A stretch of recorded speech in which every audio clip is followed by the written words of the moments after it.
Hello everybody, I hope you all are doing well.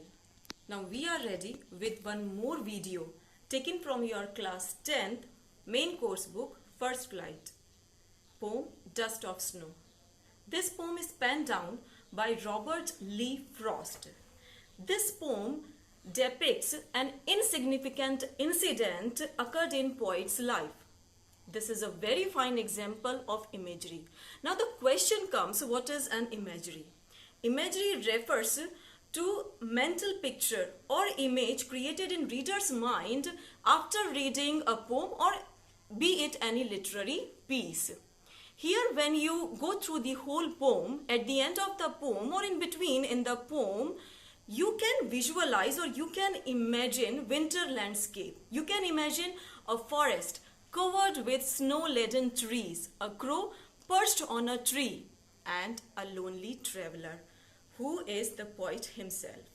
Now let's find out more about the poem and proceed with the explanation. Now let's get started. Dust of Snow, penned down by Robert Lee Frost.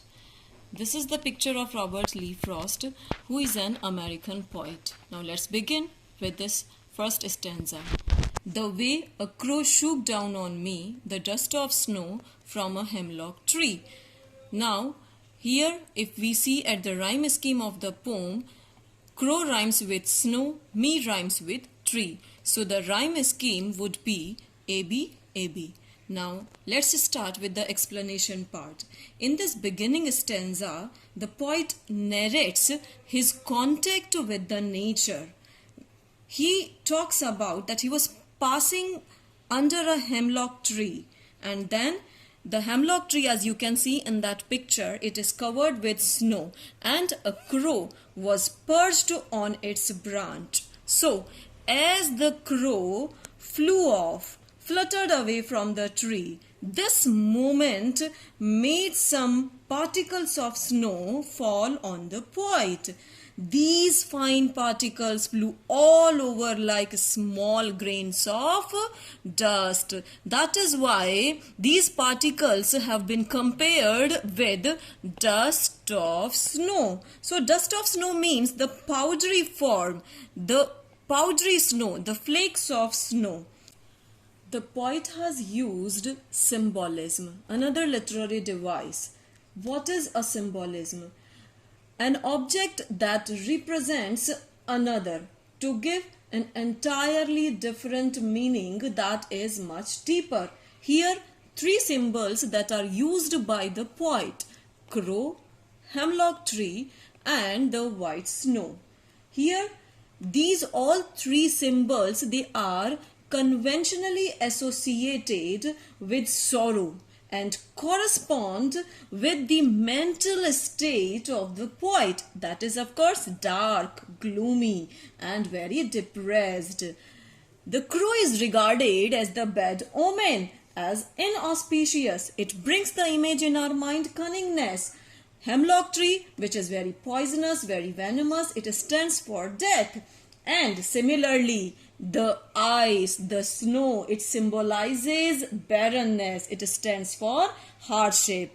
The poet deliberately used these symbols because he wants the imagery to represent his sorrow-laden heart, his depressed mind. So here these three symbols he has used. Now this is your second stanza of the poem Dust of Snow. Has given my heart a change of mood and saved some part of a day I had rued. Now here my and I both stands for the poet.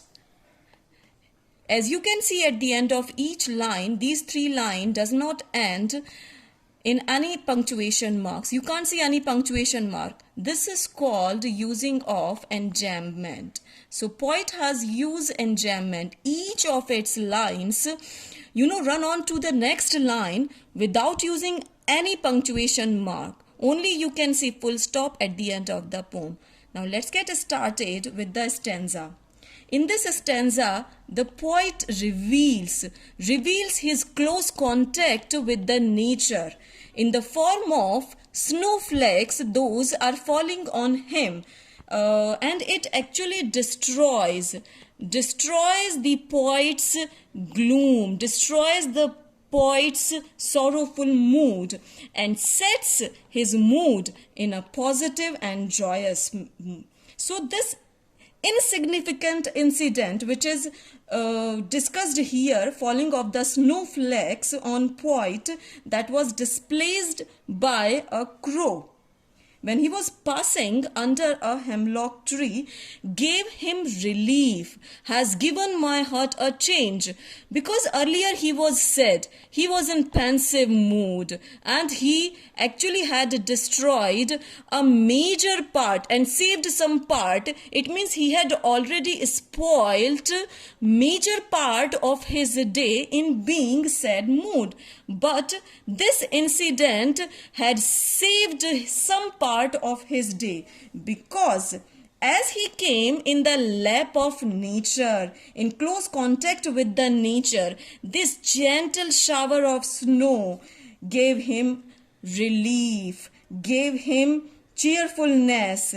And in a way you can say that these three instruments, one is a crow, second is your hemlock tree, and the third symbol is ice. They are generally associated with negative symbols, with inauspiciousness, but here they became instrument in imparting happiness on the poet, who had earlier viewed his life negatively. Now it started looking at his life with a positive attitude. So these three symbols, they came like a blessings from heaven, which pacified the poet's agitated mind.